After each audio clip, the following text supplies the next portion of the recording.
दोस्तों, विश्व भारती विश्वविद्यालय के बारे में आप लोग जानते होंगे।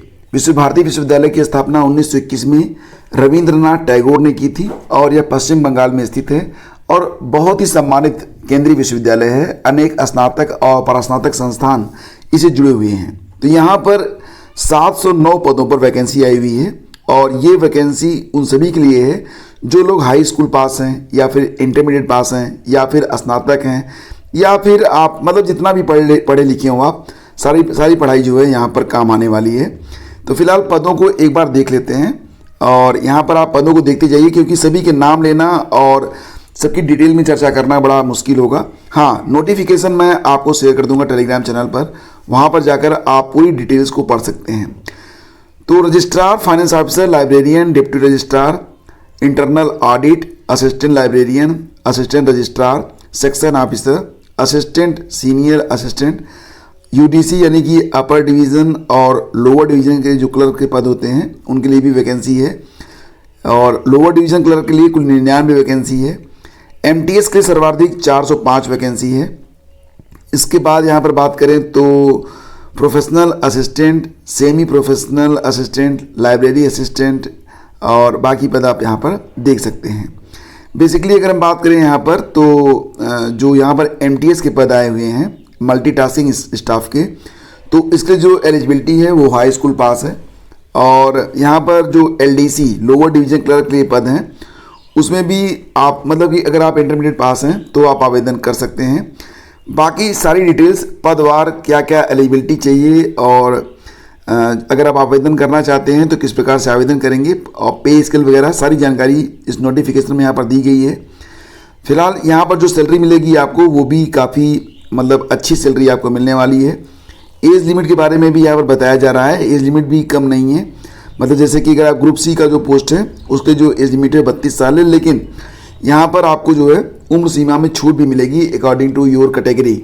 ठीक है, बाकी रजिस्ट्रार के लिए हो गया और फाइनेंस ऑफिसर के लिए हो गया, लाइब्रेरियन के लिए हो गया। तो यहाँ पर बहुत सारे पद ऐसे भी हैं जिसमें आपसे अनुभव मांगा जाता है, लेकिन कुछ पद ऐसे भी हैं जहाँ पर आप अगर फ्रेशर हैं तो भी आप आवेदन कर सकते हैं। ठीक है, एमटीएस वगैरह के लिए कोई भी मतलब आपसे अनुभव नहीं मांगा जाएगा, आप सीधे सीधे इसमें आवेदन कर पाएंगे। बहुत काफ़ी लंबा चौड़ा नोटिफिकेशन है तो पूरा जो है मैं आपको बता नहीं पाऊँगा। हाँ, इस पर एक डेडिकेटेड वीडियो अलग से अगर आप कहेंगे तो मैं बना दूंगा। ठीक है, फिलहाल ये मॉर्निंग न्यूज में दिया गया एक आपको इन्फॉर्मेशन के तहत आता है, तो इसको शॉर्ट और क्रिस्प रखने का मैं प्रयास करता हूँ। फिलहाल फ्रेंड्स यहाँ पर अगर आप देखेंगे तो बहुत सारे पद हैं, सबकी जो एलिजिबिलिटी है वो अलग अलग है। जैसे कि अगर आप लाइब्रेरियन असिस्टेंट बनना चाहते हैं तो bachelor degree in librarian information science or equivalent, typing speed 30 words per minute in English and knowledge of computer application, जैसे कि ये एलिजिबिलिटी हो गई। वहीं पर अगर हम बात करें और भी बहुत सारे पद हैं जो कि आप यहाँ पर देख सकते हैं। अगर हम एमटीएस के बारे में बात करें फ्रेंड्स तो एमटीएस के लिए आपको ज़्यादा कुछ नहीं मांगा जा रहा है और एमटीएस में बस आपसे अगर आप हाई स्कूल पास हैं तो भी आप यहाँ पर आवेदन कर सकते हैं। ठीक है, स्टेनोग्राफर के लिए आप देख सकते हैं कि bachelor degree in any discipline and stenography in English, बाकी चीज़ें आप यहाँ पर पढ़ सकते हैं। तो इसके लिए आप आवेदन कैसे करेंगे? ठीक है, तो आवेदन करने के लिए आपको जो वेबसाइट है ऑफिशियल वेबसाइट, उसका लिंक मैं वीडियो की डिस्क्रिप्शन में डाल दूंगा, तो उसको आप उसी पर क्लिक करके आप इसमें आवेदन कर सकते हैं। लास्ट डेट इसकी 16 मई है, ये बात ध्यान रखिएगा। उम्र सीमा में छूट भी मिलेगी जैसा कि आप स्क्रीन पर देख पा रहे होंगे। फीस कितनी देनी होगी तो आपके सामने आपकी स्क्रीन पर है। अगर आप ग्रुप ए के लिए आवेदन करेंगे तो 2000 रुपये फीस होगी। ग्रुप ए के लिए अगर आप कर रहे हैं जैसे कि लेवल 12 एंड एकेडमिक लेवल 10 तक के लिए तो 1600 रुपये फीस होगी। वहीं पर अगर आप एमटीएस वगैरह के लिए कर रहे हैं तो 900 रुपये फीस आपको देनी होगी। यहाँ पर आप देख सकते हैं कि जो ऑफिशियल वेबसाइट है वो क्या है, vibharti.rec.nda.ac.in, या फिर आप जो ऑफिशियल वेबसाइट है वो है www.visv-bharti.ac.in पर जाकर आप यहाँ पर आवेदन कर सकते हैं। लास्ट डेट इसकी 16 मई बताई जा रही है। अगर हम एग्ज़ाम सिलेबस के बारे में बात करें तो दोस्तों यहाँ पर आप देख सकते हैं कि जो आपकी परीक्षा होगी उसमें क्या क्या पूछा जाएगा। 2 घंटे की परीक्षा होनी है और इसमें general awareness, reasoning ability, mathematics ability, test of language, English और हिंदी एंड कंप्यूटर अवेयरनेस। ठीक है, तो कुल मिला के 150 प्रश्न होंगे, 300 अंकों की यह परीक्षा करवाई जाएगी। बाकी सिलेबस वगैरह सब कुछ यहाँ पर दे दिया गया है, इसको देखकर आप अपनी तैयारी कर सकते हैं। अगर आप आवेदन करना चाहते हैं तो आप 16 मई तक आवेदन कर सकते हैं। लिंक आपको वीडियो के डिस्क्रिप्शन में दे दिया गया है, उस पर क्लिक करके आप ऑनलाइन आवेदन कर सकते हैं। और ये नोटिफिकेशन आपको टेलीग्राम चैनल स्टडी विज्ञान प्रकाश पर मिल जाएगा, वहाँ पर जाकर आप इसे एक बार लेके अच्छे से पढ़ लीजिएगा बिफोर अप्लाई। जब आप अप्लाई करना चाहते हैं तो उसके पहले आप इसको पढ़ लें, ये आपके हित के लिए होगा। आगे बढ़ते हैं फ्रेंड्स, अगली खबर पे चलते हैं।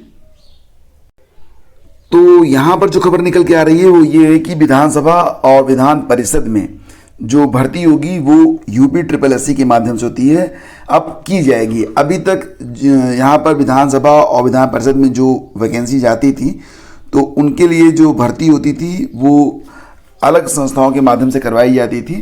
तो यहाँ पर न्यायमूर्ति दिनेश कुमार सिंह की एकल पीठ ने सुशील कुमार और अन्य की ओर से दाखिल सेवा संबंधी याचिका पर आदेश पारित किया है। याचिका में विधान परिषद सचिवालय में समीक्षा अधिकारी, सहायक समीक्षा अधिकारी और अपर निजी सचिव, जो APS का पद होता है अपर निजी सचिव, उसमें 11 कैडर्स के 99 रिक्त पदों के लिए 17 जुलाई 2020 और 27 सितंबर 2020 के विज्ञापनों के परिप्रेक्ष्य में प्रक्रिया को निरस्त करने की मांग की गई थी। ये कहा गया था कि इसमें ज़बरदस्त जो है धांधली हुई थी, इसलिए ये जो पूरी प्रक्रिया है इसको निरस्त कर दिया जाए। और ये भी कहा गया कि भर्ती प्रक्रिया में नियमों को दरकिनार कर भाई भतीजावाद और पक्षपात किया गया है। गोरखपुर सेंटर से पेपर भी लीक हो गया था। पुराने नियमों को न मानते हुए भर्ती प्रक्रिया की जिम्मेदारी चयन समिति को सौंप दी गई, जिसने सचिवालय के तमाम अधिकारियों के करीबियों का चयन किया था। ये बात इसमें कही गई थी। तो इस मामले को सुनवाई करते हुए इलाहाबाद हाईकोर्ट की लखनऊ पीठ ने कहा कि यहाँ की भर्ती प्रक्रियाओं में विश्वास बनाए रखना आवश्यक है। तो अगली बार जब वैकेंसी आएगी तो वो UPSSC के हाथ में रहेगी, न कि किसी चयन समिति या निजी एजेंसी के हाथ में। और यहाँ पर देखो, जो निरस्त करने की बात कही गई थी तो ये बात तो नहीं मानी गई। न्यायालय ने भर्ती प्रक्रिया रद्द करने की मांग को अस्वीकार कर दिया है और उस याचिका को खारिज कर दिया जिसमें याचियों ने नियमों को दरकिनार कर भाई भतीजावाद और पक्षपात का आरोप लगाया था। कोर्ट ने यह भी निर्देश दिया है कि याचिकागण संविदा के आधार पर अगर काम कर रहे हैं तो आयोग द्वारा नियमित चयन किए जाने तक अपने पदों पर वो काम करते रहेंगे। तो फिलहाल यहाँ पर अब जब अगली वैकेंसी आएगी वो कब आएगी आई डोंट नो, विधानसभा और विधान परिषद में, तो ये वैकेंसी UPSSC के माध्यम से आएगी। ये बात यहाँ पर कही गई है। इलाहाबाद हाईकोर्ट की लखनऊ पीठ ने बात कही है, कहा कि आगे से विधानसभा और विधान परिषद के समूह ग के पदों के लिए जो भर्तियां होंगी वो UPSSC करेगा।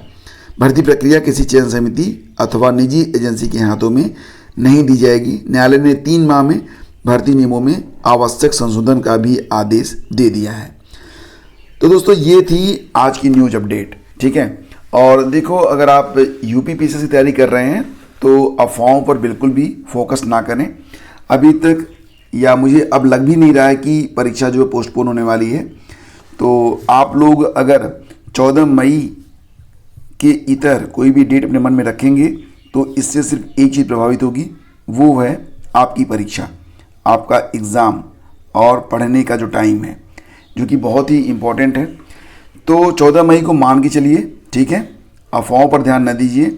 बहुत सारे एक्सपर्ट होंगे, बहुत सारे लोग होंगे जो कि कुछ भी बोलेंगे, लेकिन जब तक आप upsc.up.nrc.in ऑफिशियल वेबसाइट पर नोटिस ना देख लें, आपको कुछ भी नहीं मानना है, ठीक है। 14 मई के लिए जो लोग तैयारी कर रहे हैं उनके लिए स्टडी मटेरियल वगैरह ये IAS-PCS master class YouTube channel पर आपको शेयर की जाती है, तो उसको आप लोग जाके एक बार सब्सक्राइब कर लें और बेल आइकन को प्रेस कर दें, ठीक है। तो वहाँ पर आपको मटेरियल्स मिलते रहेंगे, पर डे आपको कुछ न कुछ वहाँ पर उपयोगी चीज़ मिल जाती है। तो फ्रेंड्स आगे बढ़ते हैं और बस आज के सेशन में इतना ही। मिलते हैं आपसे अगले वीडियो में शाम 7 बजे आपसे दोबारा मुलाकात होगी। Thank you so much, have a great day, जय हिंद। और हाँ, 7 बजे जरूर बताइएगा कि आपने पूरे दिन को कितना यूटिलाइज किया स्टडी के लिए, ठीक है। और आज आपकी स्टडी का जो टारगेट देता हूँ वो है 6 आवर एटलीस्ट, कम से कम 6 घंटे पढ़िएगा। और शाम को मिलूंगा तो बताइएगा कि इतने लोग 6 घंटे पढ़ पाए। Thank you so much.